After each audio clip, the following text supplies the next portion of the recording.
వద్దు సార్, ఈ ఫ్యాకల్టీ చదువు వస్తలేదు సార్. 1 year మొత్తం వేస్ట్ అయింది సార్. మా సీనియర్స్ కూడా ఇలానే ధర్నా చేసింది సార్, కానీ వాళ్ళకి ఏం రిజల్ట్స్ లేదు సార్. రోడ్కి ఎక్కినాం సార్. అందుకే మాకు ఫ్యాకల్టీ వచ్చేంత వరకు మేము ఇలానే ఉంటాం సార్, ధర్నా చేస్తూనే ఉంటాం. అదే ఎందుకు ఏ సబ్జెక్ట్స్ చెప్పట్లేదు అసలు? ఫిజిక్స్, కెమిస్ట్రీ ఏం బాలేదు సార్ మాకు. మా తల్లిదండ్రులు మా మీద హోప్స్ ఎన్నో పెట్టుకున్నారు సార్, మేము డాక్టర్ అవుతాం, ఐఐటీ తెచ్చుకుంటామని. వాళ్ళు హోప్స్ అన్ని సర్వనాశనం అయ్యేటట్టుంది సార్. మేము ఇక్కడ ఉంటే మాకు ఫ్యాకల్టీ కావాలి. అది ఎన్ని రోజుల నుండి ఇష్యూ నడుస్తుంది? స్టార్టింగ్ నుంచి చెప్తూనే ఉన్నాం సార్, కానీ ఇప్పటి వరకు రిజల్ట్స్ రాలేదు సార్. కాబట్టి మేము ఈ ధర్నా ఎవరైనా అధికారులకు చెప్పారా మీరు? చెప్పాలి సార్. ఆర్సీఎస్ చెప్పకుంటే వేరే వాళ్ళు ఫ్యాకల్టీ గురించి ఏం చెప్పకుండా చిన్న ఫామ్ అడిగితే కూడా చెప్పారు సార్. మాకు మ్యాథ్స్ ఏం కాదు, ఫిజిక్స్ కెమిస్ట్రీ ఏం రాస్తారు, ఇంక్లూడింగ్ లాంగ్వేజెస్ కూడా మాకేం రాదు సార్. అసలు ఎన్ని రోజుల నుండి ప్రాబ్లం ఉంటుంది? 1 year నుంచి సార్. 1 year నుంచి చెప్తూనే ఉన్నాం ప్రిన్సిపల్ కి, అయినా చెప్పలే, అయినా తెలియలే. మొన్న మేము సజెషన్స్ రాసినాం సార్. ఆ సజెషన్స్ మేడం ఇస్తే ఈ రోజు వరకు పేపర్లే విప్పలేదు సార్. మీ పేరు? మీ పేరు? అక్షిత.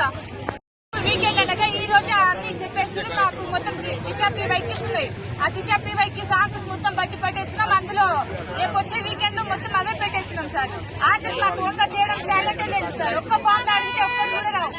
పోయినసారి ఫ్యాకల్టీ చేంజ్ అయినప్పటి నుంచి ఐఐటీ సీట్స్ వచ్చినాయి సార్. ఐఐటీ అయితే అంటే మాకు చిన్న బాండ్ అడిగితే కూడా రాదు సార్. మీరు మేడం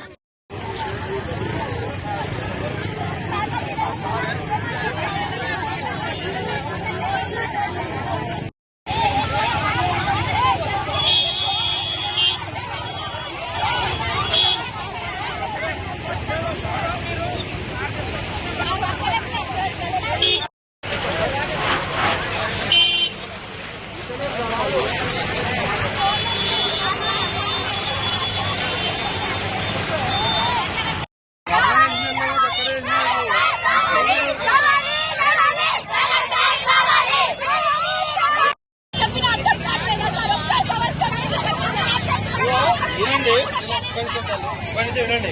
మీరు మళ్ళీ ఒక 5 నిమిషాలుగా మళ్ళీ కూర్చుంటారు, జామ్ అయింది, అది ఒక అంబులెన్స్ కూడా ఉన్నది. దయచేసి ఒక 10 నిమిషాలు అడుగుండాలి, మళ్ళీ